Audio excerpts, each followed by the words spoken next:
Good evening, parents. Lovely to have you join us for this webinar on substance abuse. Chris and I are delighted to talk through the areas of substance misuse this evening and look at the policy.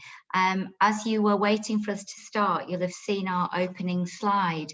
And these are the most recent figures that we've received, and I'm sure you can see some of the concerns that I'm sure we're all sharing, which is about the upward trend of cannabis use between teenagers, amongst teenagers, and also that cannabis-related cases are up 154%, an increase of use by teenagers. And I'm just getting a message from VJ, who's overseeing it, to say that you might not have seen that slide, so I will share it with you in a minute once Chris has given his introduction. Chris, over to you. I wasn't going to talk for long because you're driving the car this evening, but I'm here to just contribute a few slides, and thanks very much for this evening, Claire. Okay, so this was a slide maybe I thought you were seeing as you're waiting for us, but I'll just share this with you briefly. And you can see, and I think this has been compounded by the last year and a half that we've had with teenagers not as occupied as normal with activities and sports, etc. However, working in education for over 28 years, and Chris, for a long time too, it's always an issue for us, regardless of whether we have COVID or not. And I think the attitudes towards substances are changing amongst young people, and you can see there that some of the upward trends that we can see there are attributed to the legalization of cannabis in some overseas countries, where young people are not seeing it necessarily as a dangerous substance. And I think we can see that that effect has an overspill on experimentation, and we can see that younger people are getting involved with experimentation of substances. And I would also say that vaping has contributed to that as well, with younger people experimenting and including being arrested for cannabis related cases from the age of 10. So it is an issue. It's always been an issue and always has been there, but I think some of the changing attitudes amongst young people as they see it across in other countries is changing their views and how they engage with drugs related issues. Chris, anything you wanted to add to that before I move on? No, I think it's quite useful to just understand the context comes from the Hong Kong Drug Survey, which is undertaken every few years. It's been delayed because of COVID.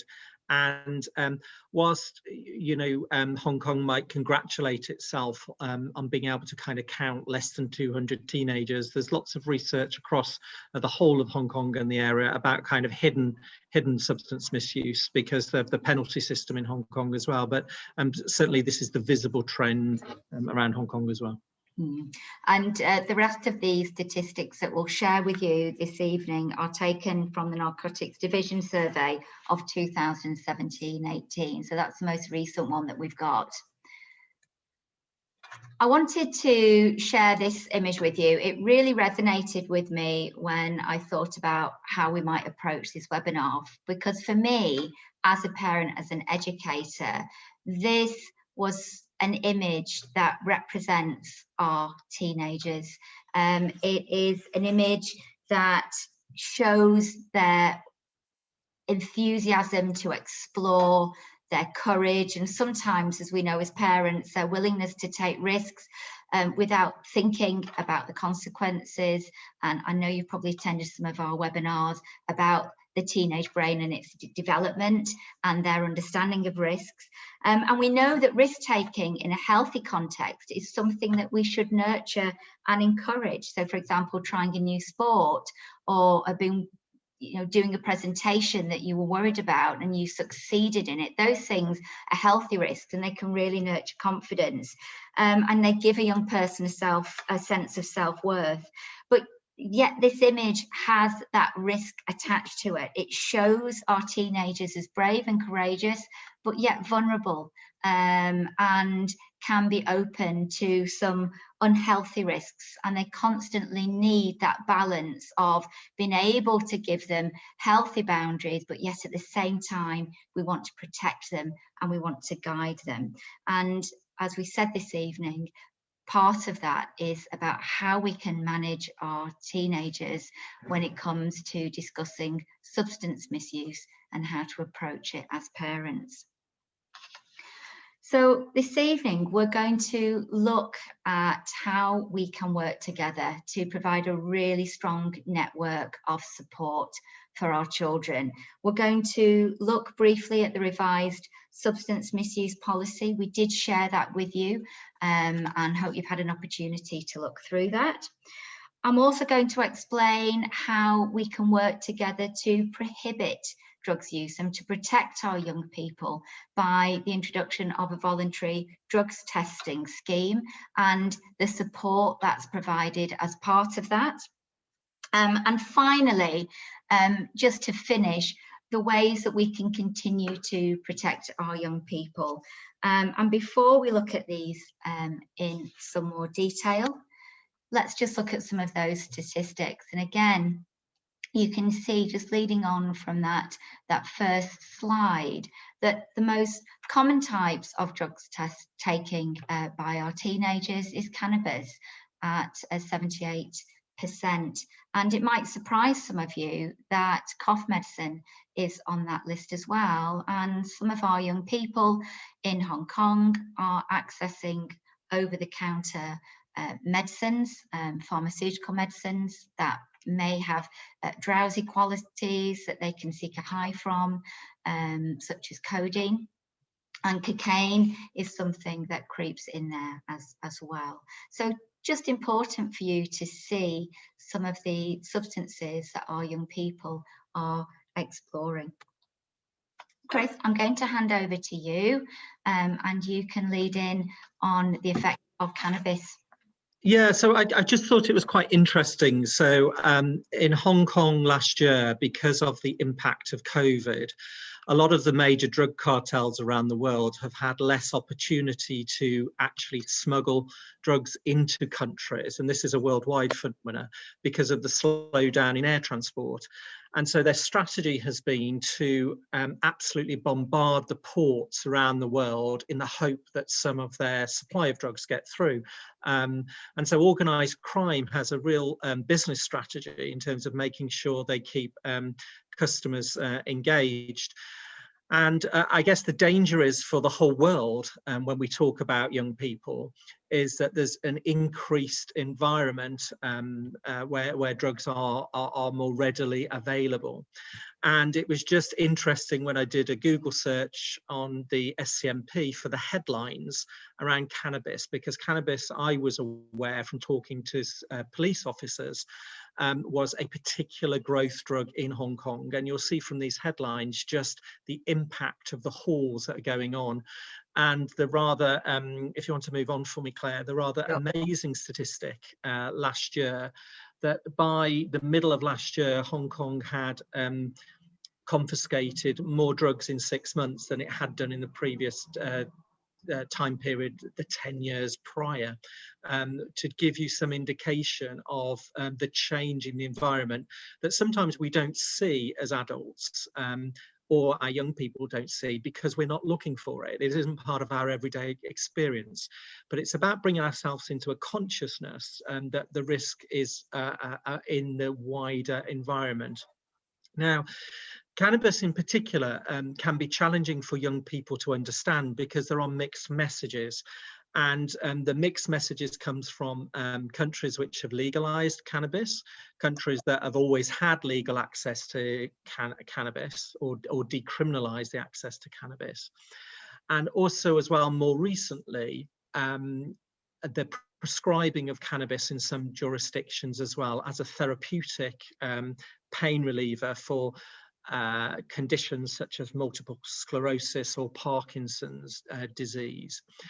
And in addition to that, the confusion that can exist for cannabidiol, which is a component of cannabis. So there was a question about this that came in that hopefully we can help parents with. So the other challenge as well is that research in this area by neuroscientists, generally mental health practitioners, isn't generally cohesive because there aren't sufficient very large scale studies that have been undertaken. But if we just look at something called THC, which is the active ingredient, and this would be the ingredient that people would speak to when they talk about getting high from taking on board cannabis. If you go back to the 60s and 70s, that active ingredient was only about 2 to 5%. And how we know this is in America, they take 1,000 samples every year and have been doing so for the past few decades to monitor what's happening to street drugs. And so we know that the concentration of the active ingredient has changed markedly. And you can see here that in the 1950s and 60s might have been what was known as weed or hash, and quite often associated with the hippie movement. And kind of the freeing and the liberation that people felt in the later 60s, that THC was not a very strong component in street drugs. In the 1980s, cannabis started to be genetically engineered by people that were interested in increasing the concentration of the THC ingredient. And you can see there in the 1980s, something called skunk, which is a variant of cannabis, can be produced with an active ingredient of 15 to 25%. So you can see the potency that has happened to cannabis, which is sold now. And more recently, from the 1990s, there's something called sinsemilla, and it's actually about how the cannabis plant is grown. And what happens is the plant is grown, but it's not allowed to mature fully. So effectively, they can increase the concentration of THC as well. And sinsemilla is pretty profound in Hong Kong. You'll also see as well the CBD content is actually going down. And just to kind of help you understand this, this is a natural chemical that actually occurs in the brain. Scientists believe it has a function with actually a protective factor in the brain, and it's increasingly been associated with actually a help for psychosis, but not with the THC. And what's actually happened is the concentration of that particular component has gone down markedly. And on the next slide, Claire, what I just want to show you is the absolute effects of this. Now, I'll talk you through this. We won't dwell on it too long, but on the left-hand side is one of the major studies which was done in the late 80s, and it was actually done on the Swedish military for their conscripts to national service. And you can see on the left-hand side there, across the bottom, is the number of times cannabis was taken. And on the vertical axis, you can see the risk of schizophrenia. And so as the conscripts joined the Swedish army at the age of 18, they were questioned about their cannabis use, and it fed into a major significant study. And you can see there that the number of times somebody would use cannabis is associated with the risks of schizophrenia in later life. So those conscripts were followed up in later life after they'd left the army, and they could see a direct link between cannabis use around the ages of 18 and future mental health risks. And schizophrenia is the most extreme form of psychosis, and that impacts on about 1% of the population. And then on the right-hand side, this was a study which was done in 2002 in the UK. And this was actually a study which was more focused on the use of skunk, which is the variant of cannabis, which has a higher THC content. And what they found is that something called your odds ratio increases the more time that you use skunk in particular. but it was very specific to children around the ages of 15. So around the ages of 15, you could increase your risk ratio of severe mental illness, and particularly schizophrenia, but up to 4 times from the regular use of skunk cannabis. At the age of 18, it still increased the risk, but by not as much. And where the psychiatric and neuroscientist researchers have landed with their conclusion is there is something in particular about teenagers that use cannabis that we need to be clear about. The brain is still developing, and the use of cannabis in the teenagers in particular does something to impact in how the brain is growing. And there's this crucial stage of development that, if cannabis is taken on board, can actually lead to quite dramatic mental illnesses and severe outcomes for users. What I would say as well, having I haven't worked in the UK for 5 years now, but prior to that, I was working for nearly 20 years in the UK. And what we knew anecdotally as educators, not from the research, is that's what we tended to see amongst young people that did become involved, that it would lead to kind of forms of very paranoid behaviour very, very quickly. And that's what we found anecdotally. Next slide for me, Claire. Now, I also wanted to help parents out by thinking about CBD, because CBD is a natural occurring neurotransmitter in the brain. Scientists aren't particularly clear about what it does, but they think it's got something to do with improving mood. It helps relieve stress and anxiety, and actually protects us and controls the immune system. Now, the CBD which we see in shops, and actually you'll see it in cafes in Hong Kong, and some cafes in Hong Kong will actually promote CBD. But CBD extract does not come from the marijuana plant. It comes from the hemp plant, which is a cousin. So it comes from a plant which isn't necessarily got any of the THC content in it. Now, this isn't a licensed medicine. It's kind of like a herbal significant remedy that does have some science behind it to help people. You'll also see it in face creams, and there are specialist shops in Hong Kong. You'll see it in high-end stores, and it has particularly rejuvenating content as well. But some young people can get very confused about CBD because it is present in the marijuana, but it's also present in other plants, and it's extracted from other plants as a helpful product, and that also can confuse people. One of the other questions which one parent had was, when I talk to my child about cannabis use, what they say to me is, but it must be okay because doctors prescribe it. And what I would say to a parent that was faced with that from a young person is, the whole point that it is being prescribed is because it is a dangerous product. The fact that a doctor has to prescribe it if they're going to use it means that there is some danger to it. So doctors don't just hand out chemicals freely. What they do is they prescribe a chemical, and then they monitor you and follow you up. And the other thing I would say to a young person is that cannabis is only used in quite severe neurological conditions, such as multiple sclerosis in the very late stages and Parkinson's in the very late stages. So it's not something that is routine. It's not something that's accessible. It's something that's prescribed for very serious medical conditions, because it may have a role for those people that suffer from them. So I think I'm handing back to you now, Claire. Yeah, you're on mute, Claire. You know, I thought I'd get through the remainder of the year without someone saying to me you're on mute, but there you go. Thanks, Chris.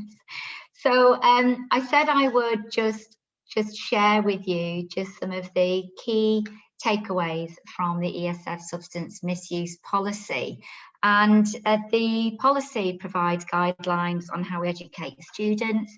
It also provides directives on how we approach and manage situations where young people are involved in substance misuse. By the way, I just want to share with you that we're also going to be communicating this to your children. We have prepared a resource so we can communicate this to them in child-friendly language and talk about it and open up the discussion about substance misuse and how they can protect themselves as well. So just so you're aware about that. And this policy, whilst we are focusing tonight mainly on drugs, illegal drugs and cannabis, the policy itself covers a range of substances, as you can see there, including prescription-only medicines that I mentioned to you at the start. And there is some increase in students and young people taking prescription-only medicines like strong painkillers like tramadol and cough medicines that contain a codeine, for example. A lot of parents and children, when they go through the policy, really want to get to this question, or to get the answer to their question: what happens if my child is involved in a situation with substances? And we put this overview together for you, and you can see here the different levels of responses. And we just want to also reassure you that when we deal with any situation involving substance misuse, we are very careful in how we manage that situation for the child and the family. And if a young person or family seeks support and comes forward with information, our priority there is to support that young person. We'll involve the family, we'll engage in appropriate services, and we also want to have a conversation, in fact, with all these stages of why that young person wanted to start exploring substance misuse in the first place. Are there any deeper concerns and deeper issues for that young person? And we would require that young person to engage in some testing once we'd provided that initial support to check in and make sure that they were not engaged in any further substance misuse.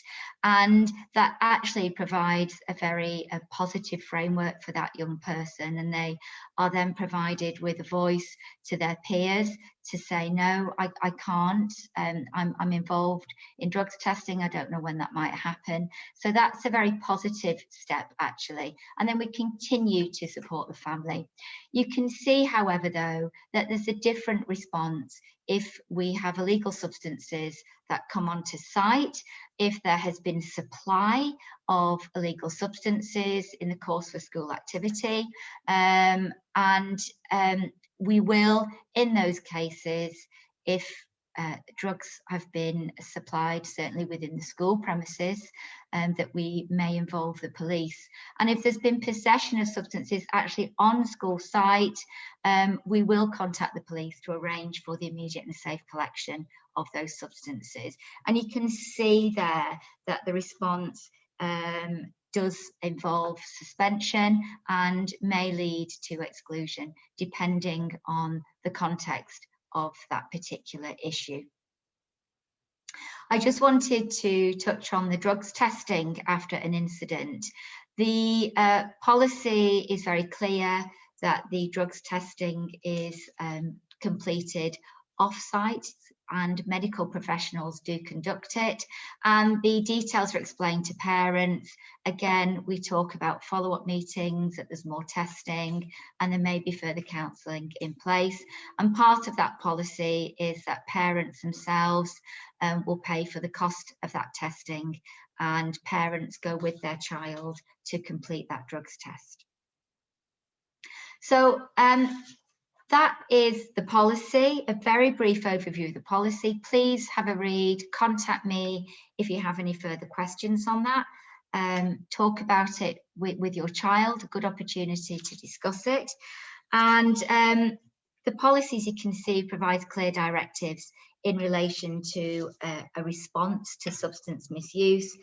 But our aim is to not get to this point of concern for our children.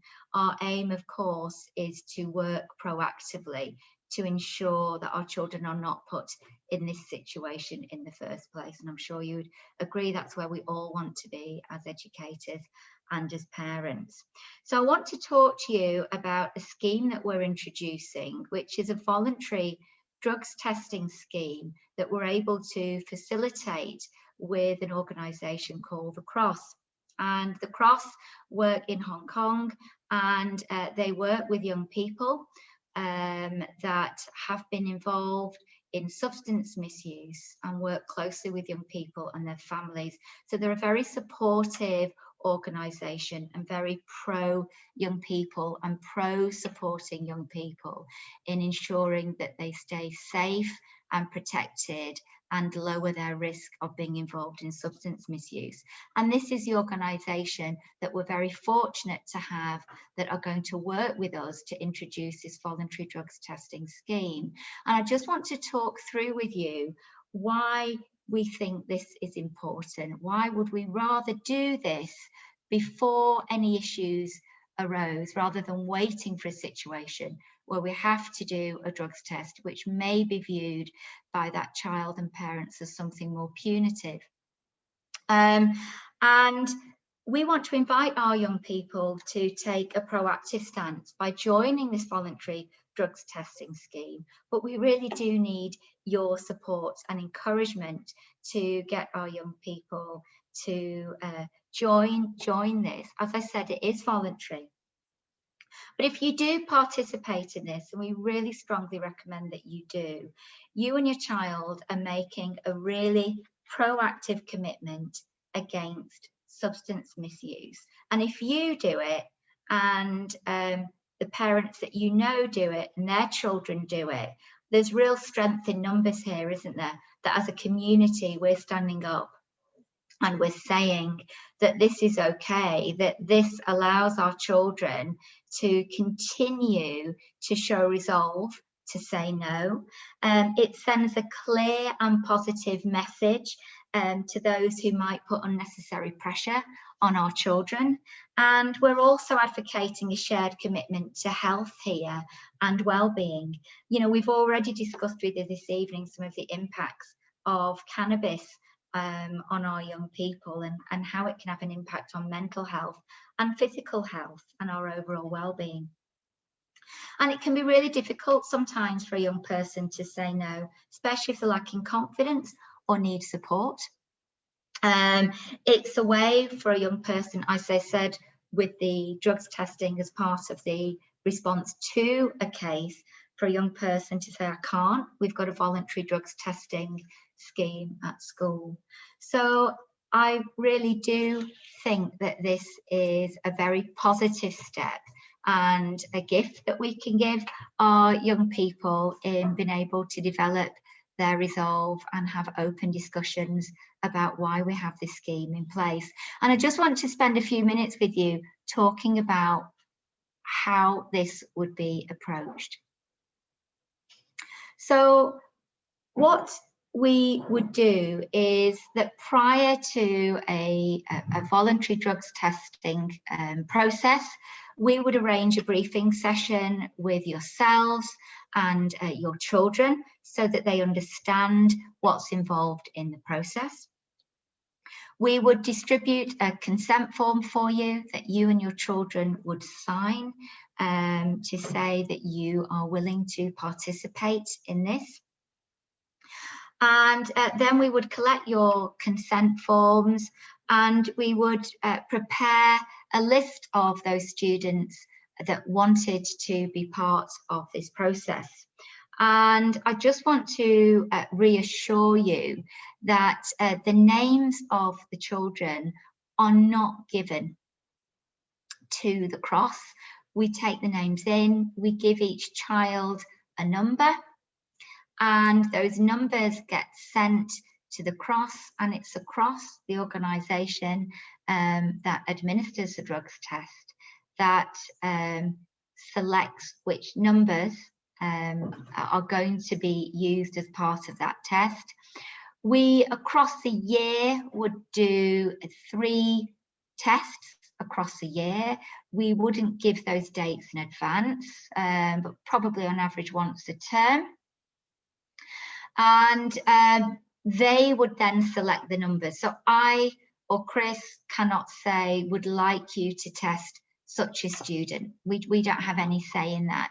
So they give us the numbers of the students that we would be wanting to test. And that list is not stored on anything that's used by the internet or Google Drive. It is stored on a laptop, an independently placed laptop, nothing to do with any of the school systems, and it's secured safely, it's locked away.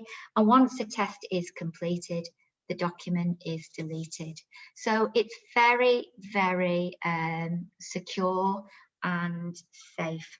And as I said, only 5% of the young people that volunteer to be part of the scheme are tested at each point. So across the year, we would aim to test about 15% of those students that signed up and said that they wanted to be part of this scheme. So for the actual test itself, those young people are not made to queue in a long queue. It's very, very discreet. There's a gap between each young person that's tested. It's actually a hair specimen that the drugs team that come in use. It's a tiny little bit of hair that's taken just from the back of the head. It's not even seen, tiny, tiny little bit. It's a very, very accurate test, actually much more accurate than the urine sample. Any traces of any substance misuse stays on the follicle of the hair for much, much longer, so much more reliable. And that test is completed within 30 working days. Now, one question you might have here is, Claire, what would happen if my child is called and is put forward for the test and doesn't want to do the test? You know, that they may be worried, and in fact they may come forward and say, I don't want to do this test because actually I know that I might be tested as positive. And your child would be treated very, very supportively, and we would treat that child sensitively and work with the cross, the team, to provide some counselling for that child and speak to that child. It might be that that child takes the test and it does come out as a positive result. And if it does come out as a positive result, it would be the school that would contact the guardian or the parent of that child, and we would convene a case conference for that child, and we would ensure that there was counselling service for that child and that parent. It isn't something that gets taken to the police. The name of that child isn't given to the police, and in fact, as part of this scheme that we're working alongside the cross with, they're very, very clear that this is about support and providing support for that child. It's not a punitive measure. And if it's negative results, then the students and guardians are informed by the school about the results of that test. Chris, is there anything you wanted to say at this point? All I was going to say was we're some way into the presentation now, and if people if there were questions that were turning up, I'm very happy to answer questions in the background if people want to put them in the chat function as you continue. Great, okay. So we can share some further details about that, but it is very discreet, it's very supportive, and it's meant to be proactive. And you might be sat there as parents thinking, well, you know, my child's not going to say yes. Is it really that easy for your child. And I just wanted to share this. Again, it's from the 2017-18 survey, but you can see then, it might surprise you, that one of the most common ways for your children to be introduced to drugs is from friends or friends of friends. And of course, these are people that your children are working, communicating with and socializing with, that they don't perceive as bad, that are not perceived as criminals, are not dangerous people. They're approachable, they know them. And we can see there that there's something about peer pressure here, and wanting to be part of something and wanting to connect. And in fact, it's only during a longer period of time where drugs use becomes a habit that a supplier then may be involved that can supply drugs on a regular basis. And another aspect of this that we need to be aware of, that young people are not experimenting with drugs necessarily in some place that we might be concerned about, but it can be in the homes of their friends, or again the homes of friends, and it's a smaller percentage in fact that takes drugs alone. So I think it's really important that we're aware that whilst you might be there thinking, oh, my child will say no, I've got nothing to be worried about, there's always the possible risk of. So it really is something that we need to be aware of. And also the fact that there are many reasons why our young people may at some point in their teenage development be tempted to take drugs. And you can see the largest percentage there is curiosity. They wouldn't necessarily think of the long-term risks or the dangers of experimenting with substance misuse. So things that we will certainly discuss in future webinars. So in terms of your responses as parents, as you're sitting here processing this and thinking, you know, what's my response to what Claire and Chris is saying about this voluntary drugs testing? Well, again, as I said, you might not think it's an issue for your child. And it may well not be, and that's fantastic. But wouldn't it be great if your child signed up to this?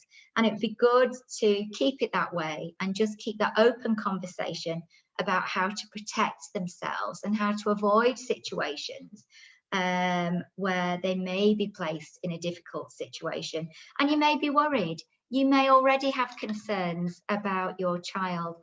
Come and talk to us. But again, it's an opportunity to alleviate some of those worries and open this conversation. And if your child is very adamant about not being part of it, okay, we don't need to push them. But at the same time, you can be saying, well, why? You know, why do you not want to do this? So good way to approach a conversation. And you can also look at this in a really positive way. It's a great opportunity to engage in a discussion about substance misuse. You can advocate the programme. You can talk about the importance of having a framework both at home and at school, that your child can have the confidence to say no, and that you can draw strength as parents and as children with that you are being schooled in a community that is actively working towards a drugs-free community, and knowing that we've all got this shared commitment about health and well-being. So we're fostering healthy connections. And I'm conscious of time, and I'm just going to leave this one with you for future webinars about how we can continue to engage in protective factors with our children to ensure that they are developing healthy connections as they develop, not unhealthy connections. And we've got some resources that we're going to share with you. So, any questions that parents have? Yeah, take those. There's a couple, but there's a I think there's also a couple of things to say. So, in summary, one of the things that you and I are conscious of is what life is like for all teenagers across Hong Kong, and that led us to a piece of research, which is the Hong Kong Drugs Survey, which was last produced in 2017-18. And altogether, the narcotics division of the Hong Kong government interviews about 28,000 young people, and right from primary school all the way through up to university level.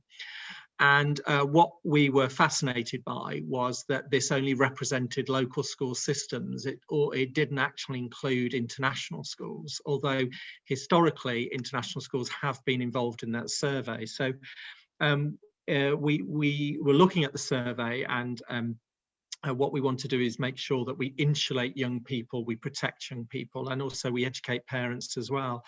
And we've done a little bit of that this evening, and perhaps, and I think there's more to do. But the particular scheme that we were led to then was the money which is provided through the Hong Kong Narcotics Division for this testing arrangement, which in our view is actually highly protective.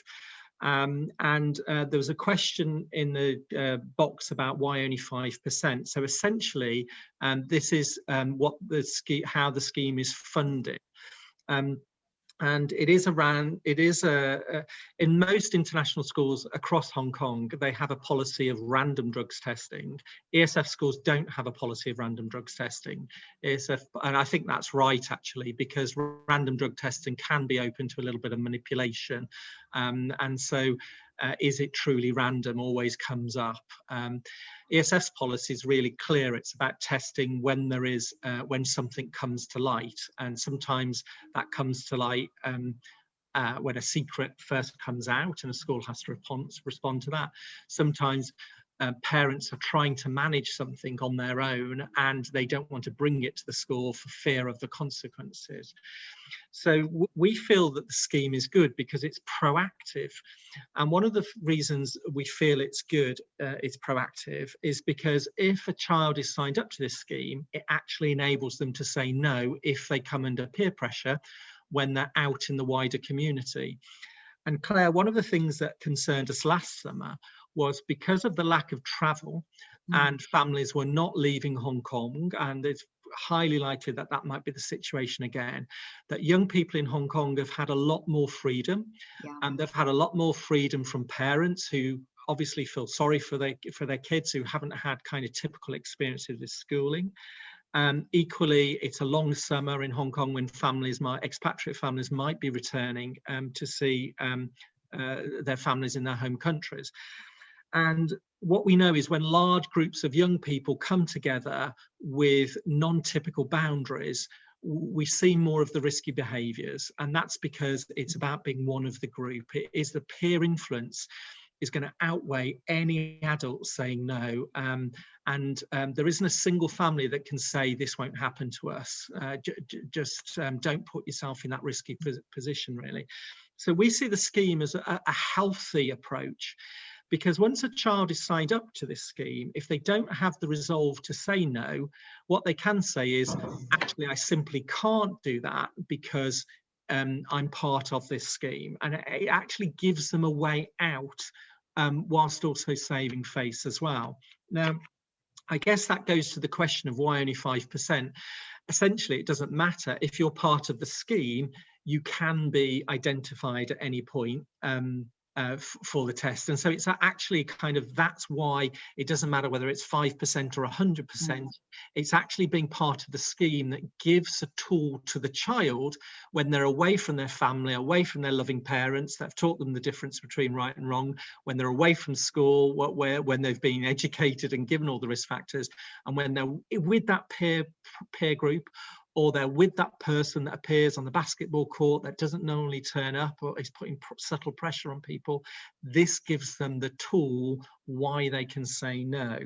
So it is about keeping children safe as a result of the wider environment which has changed in Hong Kong due particularly to COVID and the raised levels of marijuana which are available in the wider environment. And I have to say as well, I think the other thing for me is that young people are generally much safer than they are anywhere else in the world. But what perhaps many of them don't learn is how to be a little bit more streetwise as a result.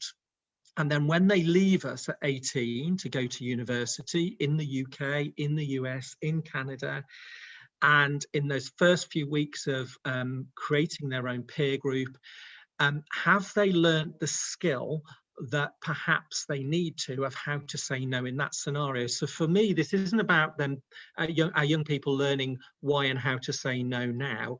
It's about how that protects them for the future, so they've got into that habit and that way of thinking. So this belongs to them, to think this through. And what we don't want is our young people to only be thinking about that for the first time when they've left their country and their loving family. They're in a dorm somewhere in a new country, in a new university, looking for friends, and in a very critical moment, with a lapse of judgment to go along with something, they enter into something that they would then regret. So I think it's a good scheme, and I also think it's a way to give parents something to talk about with their kids as well. So you know, how would you bring this up meaningfully with your children to kind of help them as well? So I hope that answers one of the questions.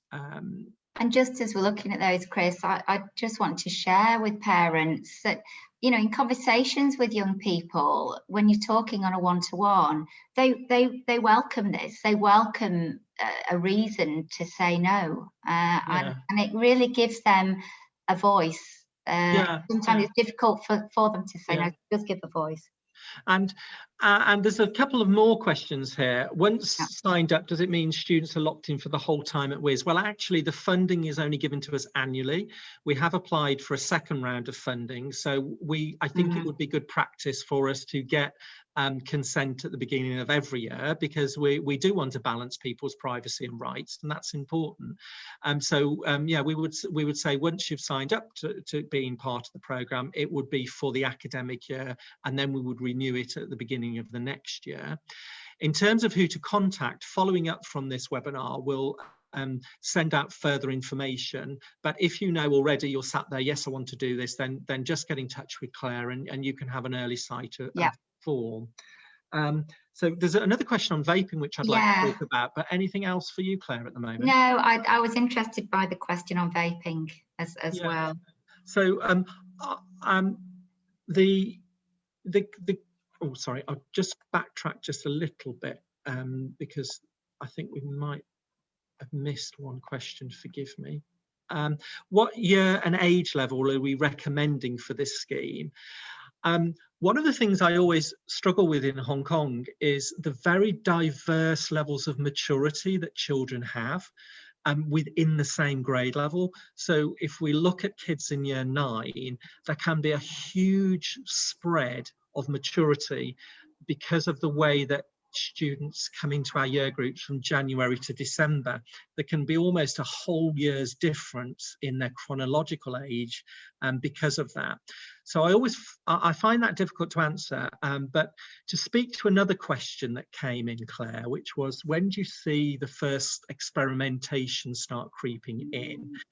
You know, I know what I would say, but what would be in your kind of broad experience? Well, I think it's getting younger, Chris, and I would have said a few years ago year 10, but I am seeing, and this leads into the vaping, I'm seeing young people experimenting with vaping in year 8, towards the end of year 8, and then vaping in year 9, and then that vaping can in year 9 lead to other substances. So I think year 9 is a good age, but I would say, after looking at surveys, I think you could say that there are younger people out there that are experimenting. Yeah, I would say that, and I'd also kind of encourage parents to think about what happens around the end of year 9 going into year 10. So we're talking about children who are 13, 14, and we're talking about children who are starting to push the boundaries for freedom. And particularly if you are, you tend to kind of get it better with your second child, better with your third child. So there's an argument for having more children.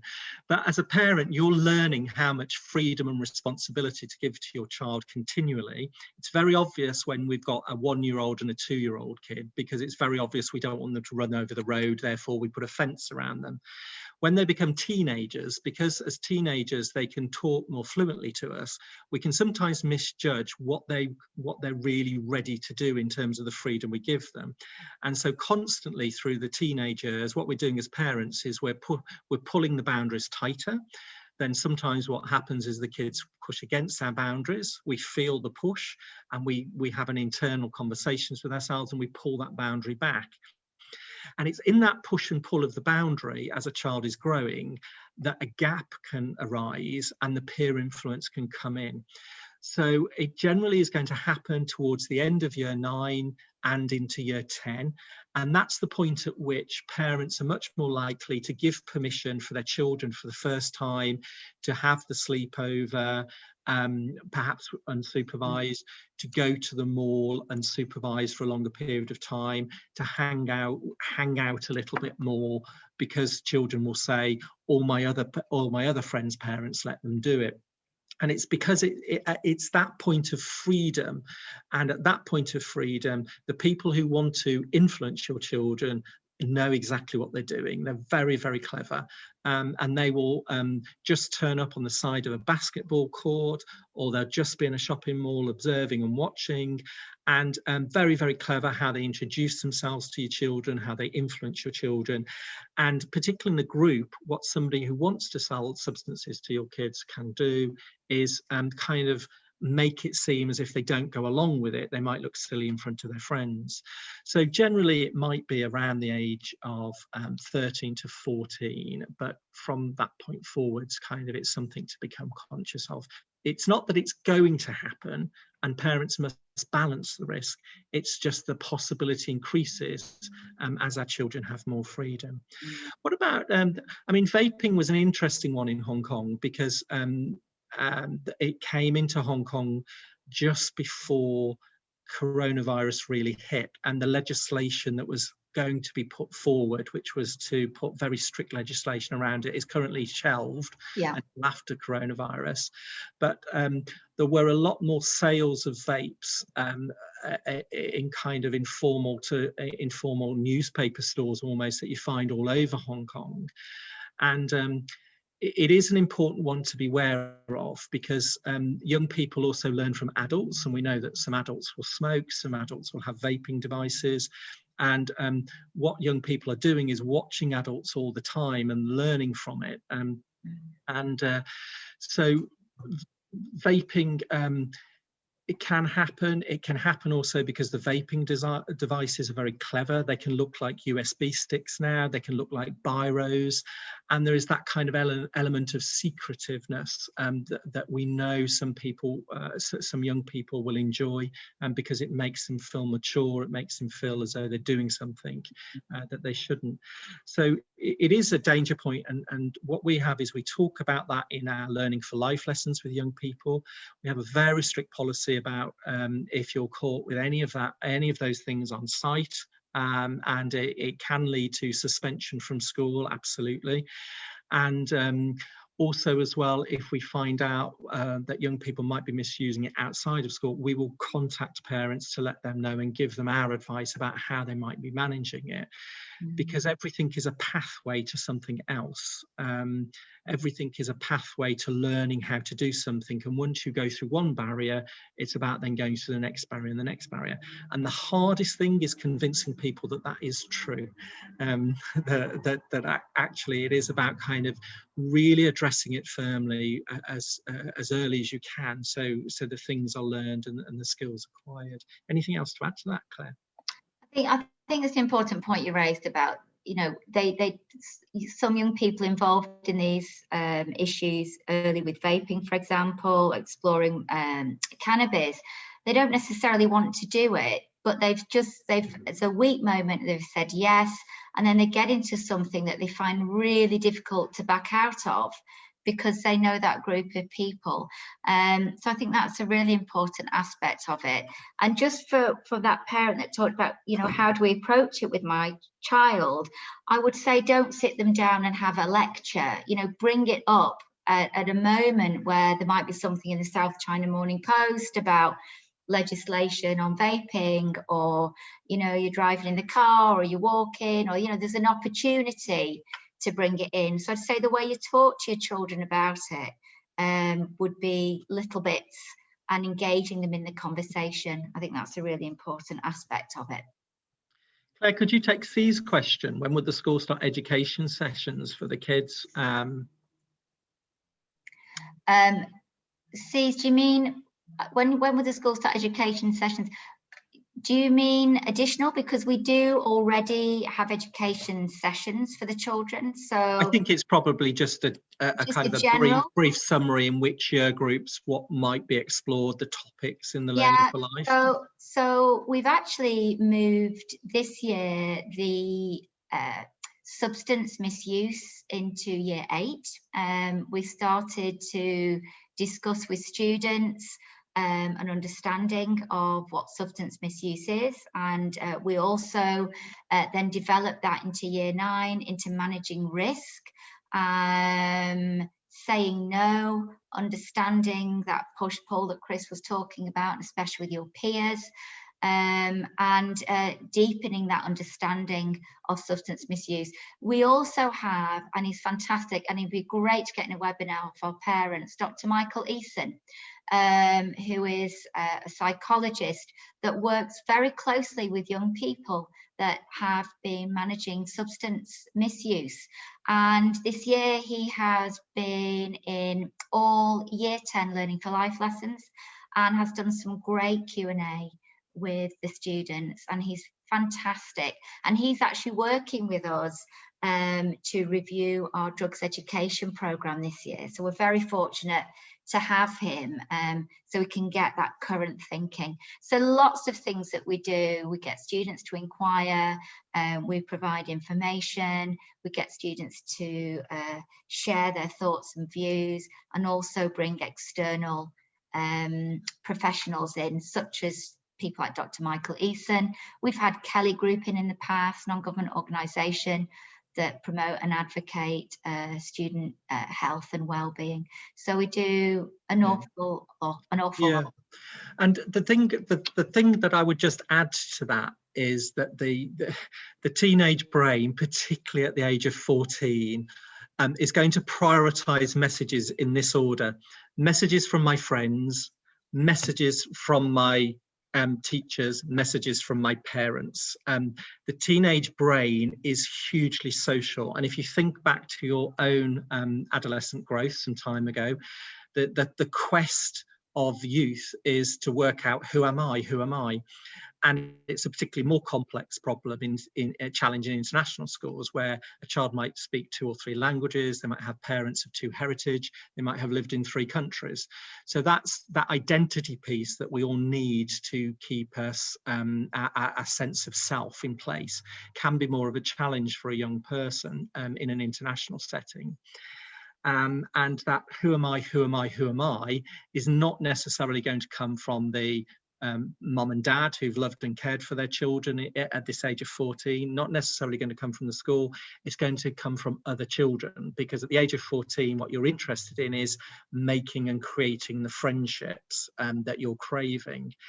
And so it's kind of really important to say to parents that that's why nobody should think it couldn't happen to them, because no matter how much direct education you give to a young person, no matter how much parenting and love that you give to a young person to keep them secure, actually in the moment, in that quest to be liked in the peer group, and the first time you're giving freedom, you can misjudge your response, and not because they're bad kids, not because they're intending to hurt anybody, but because they're craving that adolescence that their brain is pushing them towards. And that's why, Claire, when we were talking about shouldn't we kind of engage with this, is we thought this was a very healthy program, because it allowed some young people in the moment to actually go to this default position.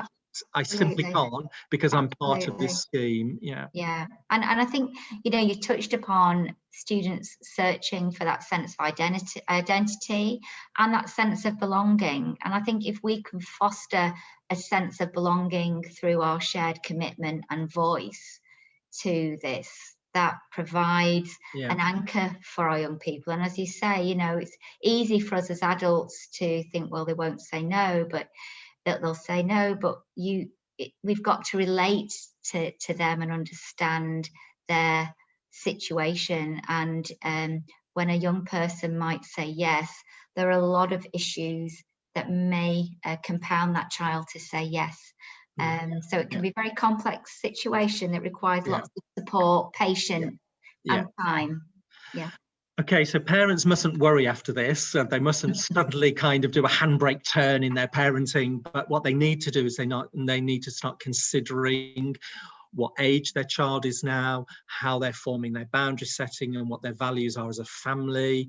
What is the general environment that's happened, and also as well, you know, what the summer's going to look like, really. So the one thing that I feel disappointed in, just because we always wonder about how much time to give these things, is we haven't done a lot of work in terms of giving parents the tools to talk to kids. I feel like that's, and when we looked at the resources together, Claire, we kind of felt that was a whole separate session.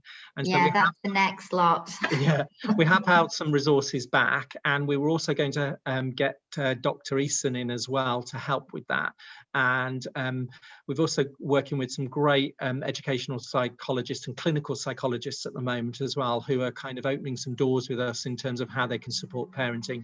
So before the end of term, it's our commitment that we, now we've done this introductory piece really, and highlighted some key risks and perhaps some key preventative things we could do as a community together, that we will go directly to that session next of how do I actually start the conversation? What should my tone and manner be with my child? How do I get them to buy in?